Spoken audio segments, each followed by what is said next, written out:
A todos os amados irmãos e amigos que nesse presente momento nos dão a grata satisfação de nos ouvir, graça e paz da parte do nosso Deus e Salvador Jesus Cristo. O meu agradecimento, o meu carinhoso abraço a todos aqueles que nesse presente momento são alcançados pelo som da nossa voz e a nossa oração sincera de que o Espírito Santo de Deus possa poderosamente visitar o seu coração, o seu lar e tudo quanto diga respeito à sua vida. Meus queridos irmãos, meus amados amigos, nosso tema de hoje é dízimos e ofertas, uma forma bíblica e honesta de sustentar a obra ou um meio de enriquecimento ilícito e de escândalo moral. E aqui estamos nós de novo, irmãos, mais uma vez abordando a questão dos dízimos, né? Eu creio que até a volta de Jesus, os escândalos que ainda virão por conta desse assunto e as omissões dos oportunistas que tiram proveito dos escândalos para trancar o coração, sempre, volta e meia, exigirão de nós a necessidade de voltarmos a abordar essa questão. Eu fico pensando aqui comigo, como seria bom e produtivo se nós pudéssemos ter um debate acerca de dízimos e ofertas, sem que isso nos trouxesse qualquer embaraço ou constrangimento. Como seria útil ao reino um levantamento de nossos recursos terrenos aplicados à obra, sem que isso suscitasse na opinião pública suspeitas, acusações ou mesmo piadas sujas e de comprometimento ético ou moral contrários à igreja. Mas a verdade é que isto já foi assim um dia e não faz tanto tempo assim. Esta presente geração de cristãos já nasceu enlameada pela influência da apostasia pré-anticristã e até mesmo já se acostumou com o antinatural, convivendo em diálogo pacífico com realidades inaceitáveis, contra as quais todo cristão comprometido com o santo evangelho deve protestar, combater e repudiar. Talvez você que me escuta agora tenha apenas 10, 15 anos ou menos no evangelho e não saiba do que eu vou falar aqui. Mas é verdade, e é uma grande verdade, que já existiu uma época neste país e na igreja deste país em que a imagem da igreja não estava associada a poder, riquezas e ostentações. Sim, houve uma época em que igrejas históricas, renovadas ou pentecostais se igualavam no respeito pelos padrões morais estabelecidos pelas Escrituras. Época em que a melhor casa do bairro não era a do pastor, em que pastores não transitavam em carros importados e nem viajavam de jatos particulares. Houve uma época em que igrejas não pagavam milhões por horários na TV e muito menos compravam emissoras de TV. Houve uma época, irmãos, em que ninguém ousava ensinar que dízimo é investimento e nem uma forma de barganhar bênçãos com Deus. Houve uma época em que as vassouras da igreja serviam para varrê-la e não para serem vendidas como amuletos ungidos antidemoníacos para os lares. Houve uma época em que os líderes cristãos não patrocinavam orgias regadas a prostituições e uísques importados. Houve uma época em que pastores não vestiam terno de grife italiana. Uma época em que nenhum pastor se atreveria a ser chamado de apóstolo e nenhuma igreja se envolvia em escândalos financeiros. Época em que as igrejas tinham seu departamento próprio de tesouraria, conselho fiscal, e que de forma transparente geriam e prestavam contas dos recursos escolhidos E isso não era ofício de pastor. Houve uma época, meus amados irmãos, em que não havia disputa entre as denominações, em que grupos cristãos se recusavam a pescar em aquários alheios. Época onde as igrejas sentiriam vergonha de serem erguidas com requintes de luxo e ostentação. Os templos suntuosos de hoje são um ultraje aos humildes santuários de adoração daquela época. Quem viveu o que eu estou afirmando sabe que as multidões em transe ensandecido e que gritam nos palácios neopentecostais de hoje jamais sentiram aquela unção e presença de Deus que nós sentíamos nas humildes igrejinhas do passado. A começar pela singeleza dos hinos tradicionais que cantávamos para Deus e culminando com as pregações sempre bíblicas e cristocêntricas, muito diferentes da retórica mercadológica e neurolinguística dos pregadores atuais.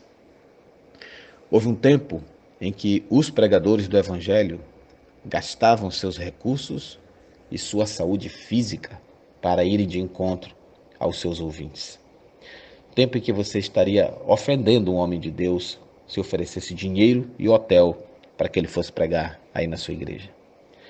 Houve um tempo em que nenhum levita ou adorador aceitaria ser chamado de cantor, em que era fácil identificá-los em nosso meio com suas maletinhas cheias de playbacks, trajados com decência e sempre com a Bíblia na mão, prontos para darem aquela palavra temperada com sal antes de cantarem hinos inspirados e ricos de conteúdo bíblico. Era uma época em que se cantava para Deus e não para o bolso.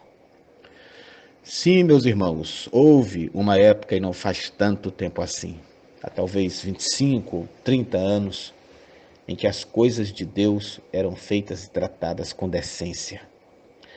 Portanto, eu falo aqui não em nome de uma utopia, mas em nome de um padrão de comportamento que não teria se tornado apenas lembranças do passado se pessoas sem escrúpulos e desprovidas de caráter não tivessem invadido os púlpitos de nossas igrejas. Logo, antes de levantarmos uma discussão acerca do certo e do errado quanto ao recolhimento de dízimos, tenhamos em mente que a grande diferença está no perfil humano que hoje se encontra por trás deste grande número de cassinos religiosos, que por respeito a quem faz a obra com honestidade e zelo santo, eu me recuso a chamar de igrejas. A palavra dízimo, meus queridos, é encontrada pela primeira vez na Bíblia em Gênesis 14. Significa colheita ou ceifa. Naquele contexto, em seu início, nós percebemos que foi uma atitude voluntária. Quando, depois de uma guerra, Abraão ofereceu a um sacerdote chamado Melquisedeque. Jacó, o seu neto, também comprometeu-se voluntariamente a dar dízimo. Esse dízimo nunca foi dinheiro, e sim cereais. E é bom lembrar que já havia naquela época moedas cunhadas com valor monetário. Portanto, se o princípio originário do dízimo envolvesse dinheiro, eu entendo que tanto Abraão como Jacó possuíam muito e dariam sem problema algum. Só que não é assim que observamos no relato bíblico. Não há a presença de dinheiro neste processo, sendo este preceito totalmente diferente da prática religiosa estabelecida na ordem levítica da lei de Moisés, onde o dízimo significa a 10ª parte de algo, entregue voluntariamente ou através de uma taxa ou imposto para ajudar organizações religiosas judaicas segundo a lei de Moisés. A gente vê isso lá em Levítico 27, 30 e 32. Malaquias 3:10, na verdade, fala disso também. E Hebreus 7:5 ressalta tudo isso. Segundo a ordem levítica, o dízimo era dado exclusivamente aos levitas. 1 Crônicas 15:2, Hebreus 7:5, Hebreus 7:11, respaldam o que eu estou falando. E o seu início, ele se deu porque dentre as 12 tribos de Israel, a mais pobre era a tribo de Levi. Então as tribos mais prósperas deveriam repartir mantimentos com a tribo menos favorecida, justamente porque elas tinham colheitas em abundância e não necessitavam de tantos mantimentos. Guardar tudo para elas mesmas significaria acumular tesouro, o que é terminantemente proibido por Deus. A tribo de Levi, por sua vez, também ofertava a viúvas, a órfãos e a necessitados, como a gente vê lá em Deuteronômio 26:12. Repartiam com os estrangeiros, já que Israel no passado também já foi estrangeira, significando assim amor ao próximo. Naquela localidade e época, o conceito de bênção era chuva para a colheita, maldição era seca, o devorador eram os gafanhotos. Tudo isso definitivamente nada tem a ver com a associação do devorador com o demônio, nem bênção com prosperidade financeira, como ensinam os púlpitos equivocados ou mesmo fraudulentos de hoje.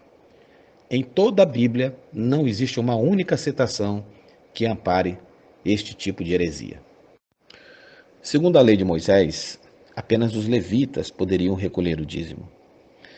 Os líderes religiosos de hoje que recolhem o dízimo não são da tribo de Levi, não são judeus e não fazem parte da lei de Moisés.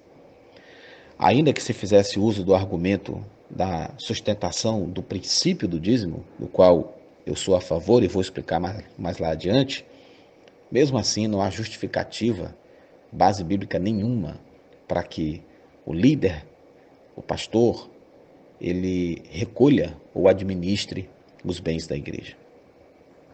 E esse costume, irmãos, ele existiu de Abraão até Levi, como a gente vê em Hebreus 7:9.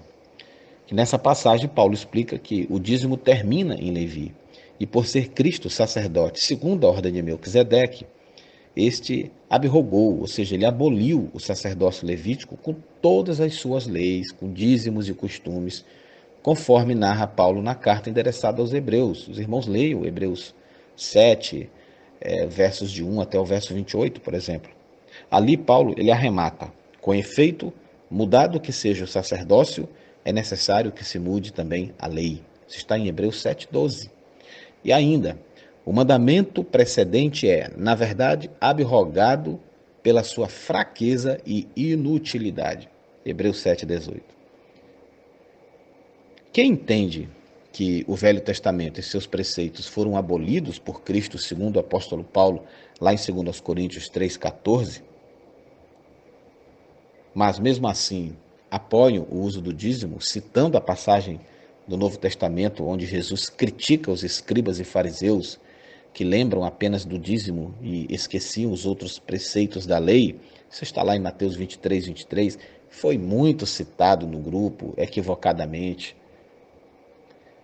Esses irmãos precisam compreender que, segundo a lei de Moisés, no Antigo Testamento, aqueles dois homens que Jesus criticou eram obrigados a dar o dízimo, o cominho e a hortelã, porque eles eram judeus e ainda estavam sob o manto da lei de Moisés e não da graça, que tem o seu início com a morte de Jesus. E isto se deu quando ele bradou: está consumado. Naquele momento, Cristo adentrou a nova aliança da graça que nós estamos hoje. Portanto, amados, neste contexto, Jesus está lançando uma forte exortação sobre aqueles religiosos que só lembravam do dízimo e esqueciam dos outros preceitos da lei. Jesus estava provando que eles que tanto usavam a lei para acusá-lo, não estavam cumprindo sequer essa lei de que faziam uso em seus argumentos. Assim, definitivamente, ele não está ali naquela passagem orientando aos gentios, ou seja, nós, a praticar o preceito do dízimo veterotestamentário. Cristo e seus discípulos jamais orientaram para que permanecêssemos no preceito do dízimo. Dessas questões, o que Jesus de fato preservou foi a caridade, ou seja, ajudar o necessitado e ofertar ao próximo. Leia Isaías 1:17 e Tiago 1:27. Importante também considerar que atender a viúva e o órfão, ou o necessitado de qualquer instância, não é nenhuma transferência de responsabilidade. Não significa fazer o líder ter esta obrigação, dando a ele para ele dar aos outros. Não é assim que funciona. É você quem deve assumir essa postura de amor ao próximo. Isso é pessoal, é um hábito que devemos ter e que deve ser observado e honrado apenas por Deus e mais ninguém. Assim, meus amados irmãos, nós concluímos então, neste primeiro momento de análise do tema em questão, que o dízimo, nos moldes estabelecidos pela velha aliança, e que é tão respaldado desta forma em nossos dias, porque só se fala em Malaquias o tempo todo, não é mais uma prática deste tempo, não é um atributo para os gentios, porque o líder que recebe dízimos e os administra não pertence à tribo de Levi. Permanecer no preceito da lei é o mesmo que negar o sacrifício da cruz de Cristo, que, segundo a própria lei, seria abolida na vinda do Salvador Messias. Permanecer no preceito da lei é o mesmo que negar a eficácia da cruz de Cristo. Quem usa Malaquias 3,10 e aterroriza os incautos com ameaças de maldição, e ainda por cima ofende o povo de Deus, chamando de ladrões aqueles que não seguem esta prática à risca, deveriam também guardar o sábado e outros aspectos cerimoniais da lei. Perdem a moral para criticar os adventistas, por exemplo. Escolher a manutenção do dízimo e abolir os demais cerimonialismos judaicos é um ato, no mínimo, suspeito e aponta para sintomas de desonestidade, ou, na mais leve das hipóteses, de grave ignorância teológica. O dízimo, segundo os moldes do Antigo Testamento, ele pode ser recolhido de acordo com a palavra do homem, mas não de acordo com a Escritura no Novo Testamento. E quem defende esta prática nestes moldes é tão judaizante quanto aqueles que foram combatidos pelos apóstolos no primeiro século. Mas após todas estas considerações, muitos certamente irão descambar para a pragmática dedução de que o pastor Reinaldo Ribeiro é contra o recolhimento de dízimos e ofertas. Mas estão enganados. Eu sou contra a farra maldosa e criminosa que se estabeleceu e que gerou em nosso meio uma indústria milionária que transformou igrejas em multinacionais religiosas e pastores em caciques de impérios financeiros. Eu sou contra, irmãos, o estelionato que usurpa o nome de dízimo, mas que dízimo nunca foi, e que é patrocinado por ateus travestidos de pastores e por maçons que aplicaram seu olhar empresarial sobre a obra de Deus, tornando-a o braço mais lucrativo de seus negócios. Assim, permitam, meus amados, detalhar como vejo essa questão aplicada aos nossos dias. A lei foi abolida, mas os seus princípios são eternos. Se nós formos literalistas e rasos nesse entendimento, nós seremos forçados a dizer que o Velho Testamento não é a palavra de Deus e que somente o Novo Testamento deve ser recebido como autoridade de fé e prática. Mas nenhum cristão com um mínimo de responsabilidade teológica pode defender uma barbaridade desse nível. Nós não guardamos o sábado, por exemplo, mas o princípio do descansar em Deus, que se cumpre em Cristo reinando em nossas vidas, representa a manutenção do princípio sabático. O raciocínio quanto ao dízimo é o mesmo. Não há base bíblica para estabelecermos um tributo religioso de 10% dentro de nossas igrejas. Nenhum pastor pode administrar recursos financeiros porque ele não é sacerdote levítico. Nenhum irmão em dificuldades financeiras, que por esta razão não consegue contribuir com uma alíquota estabelecida, deve ser acusado de estar roubando a Deus. Nem mesmo a obrigatoriedade de uma entrega necessariamente em dinheiro e com taxa pré-fixada pode existir em nosso meio. Isso tudo foi abolido com a lei. O que prevalece é o princípio do dízimo, que consiste no gesto voluntário e não opressor de apoiar a obra de Deus com os necessários recursos deste mundo. O termo dízimo, ele poderia até ser retirado sem nenhum problema da vida cristã. Contudo, sua manutenção não representa nenhum pecado, na medida em que sua aplicação respeite os princípios de fato cristãos e bíblicos. Hoje, dizimar nada mais é do que contribuir com a obra, e isto se insere na proporcionalidade financeira de cada um, na segurança de que esta entrega não comprometerá a estrutura do sustento familiar de ninguém e na certeza de que o dinheiro entregue na igreja não compra a bênção dos céus. Eu já ouvi líderes religiosos usando o termo investimento quando pedem dinheiro aos seus fiéis. Isto é um crime, é uma blasfêmia, uma heresia que meu universo semântico não consegue traduzir. Dizimar em nossos dias implica em ato de amor, de liberalidade e de desapego à ganância materialista. Quem dizima numa igreja séria está contribuindo com missões e desta forma se torna instrumento para a salvação de outras vidas. Não está dando dinheiro para pastores, está dividindo suas próprias bênçãos com os menos favorecidos. E isto é princípio fundamental da fé cristã. Os dízimos e as ofertas nestes moldes que eu falo, e não no da velha aliança, que gera ameaças e opressões da parte de alguns líderes desonestos, é o modelo mais ético, decente e coerente para a sobrevivência da igreja. Toda instituição séria sobrevive de seus próprios membros e não de recursos externos e escusos. Tudo que a igreja faz deve ser financiado e gerido por receitas levantadas deliberadamente por seus próprios fiéis. Suas edificações, que devem ser sempre modestas e necessárias, suas aquisições, seus projetos, o sustento de seus obreiros e suas campanhas missionárias devem ser garantidas pelos dízimos e ofertas levantados voluntariamente por aqueles que compõem a comunidade da fé. Ao fazerem isto, estes colaboradores não estão assegurando nenhum lote no céu, não estão ganhando imunidade contra a pobreza ou doenças, não estão negociando barganhas com Deus de qualquer espécie e muito menos estão fazendo nenhum indecente investimento para lucrar em valores maiores mais adiante. Este ensino é diabólico, criminoso, impostor, blasfemo e digno do nojo e do repúdio de todo autêntico filho de Deus. Uma igreja que não se mantém decentemente por meio de seus dízimos e ofertas será tentada a angariar outros meios de sobrevivência e assim acabará sucumbindo à triste lógica dos nossos dias, onde verdadeiras empresas com nome de igrejas abrem e fecham portas às milhares todos os dias e por todo o país. Sem falar que também serão formidáveis currais eleitorais para políticos nefastos compradores de votos. Igrejas sérias recolhem dízimos de forma bíblica e ética, sem oprimir seus fiéis e sem mentir no verdadeiro valor e significado desta prática. E eu finalizo, irmãos, afirmando que eu tenho muito orgulho de pastorear uma igreja que recolhe seus dízimos e ofertas sem nenhum peso de consciência.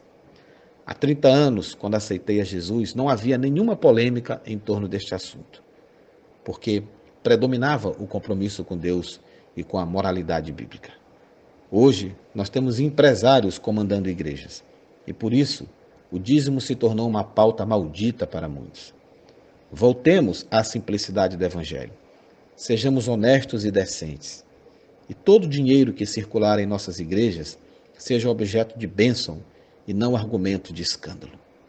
Que ninguém se levante contra a igreja de forma generalizada, acusando-a de trabalhar de maneira maldosa a este respeito.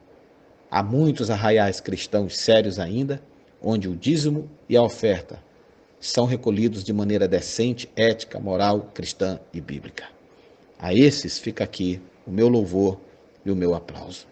Que Deus tenha misericórdia da sua igreja e que Ele afaste do nosso meio todos os ateus travestidos de apóstolos, que na verdade são emissários de Satanás, para lançar o nome da igreja dentro da fogueira das acusações, como nós temos visto. Seja feita a justiça do Senhor e que transpareça a sua verdade acima de toda a lama criada por aqueles que não têm compromisso com Deus. Forte abraço a todos e o Senhor nos abençoe, em nome de Jesus.